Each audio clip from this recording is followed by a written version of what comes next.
I've seen so many dance forms around the world, and there's nothing that's quite exactly like stepping.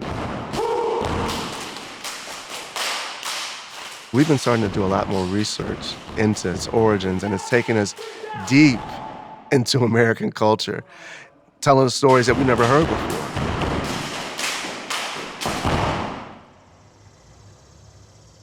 Stepping is a highly energetic, polyrhythmic, percussive dance form created by African American college students.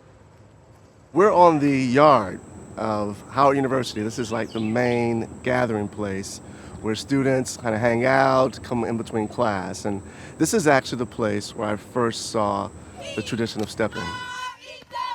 I'll never forget 12 o'clock on a Friday and seeing all of the different fraternities and sororities gathering, sometimes singing songs, sometimes stepping. I was really, struck by the community that I saw on campus. I think from that point on, I was kind of hooked. I just enjoyed the pure performance of it, doing it with my frat brothers. Stepping was a way of passing down traditions and culture. When I think of 1739 or Africans first being brought over to the country, I think about trying to survive a very difficult period in history. And what can you bring with you from whoever you were before you got to these shores? And so stepping to me is a part of that resilience, of that redefining.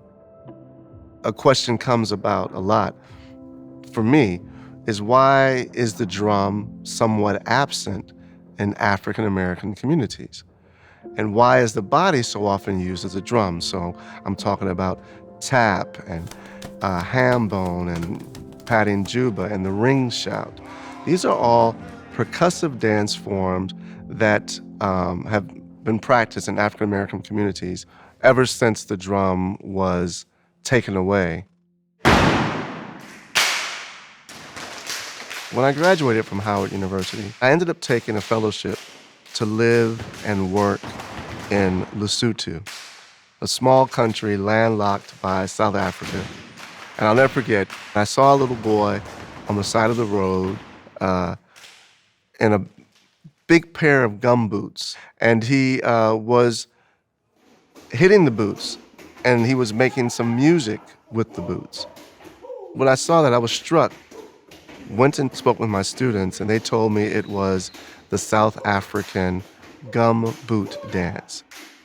That is what really motivated me to want to create a connection. Take some of my frat brothers from Howard University to Johannesburg, South Africa, meet and connect with artists there, and then see what happens. So it transformed from a one idea to a lifelong pursuit. When Step Africa began, we were the first professional company dedicated to the art form of stepping. And now, we're one of the largest African-American dance companies in the world today. Step Africa has been able to really push the art form forward and tell stories, tell American history stories. And that's something that's important to capture. It's something that's important to spread. We are cultural ambassadors. Step Africa is absolutely dedicated to working with young students. I mean, that's how we started. We serve about 20 to 25,000 kids every year.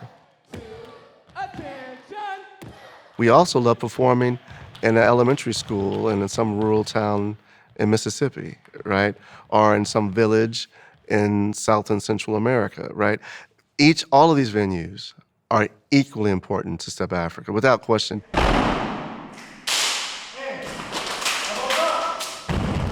There's nothing like it in the world. It is uniquely tied to this country and the evolution of African American people in this country. So because of that uniqueness, it makes me want to preserve it even more.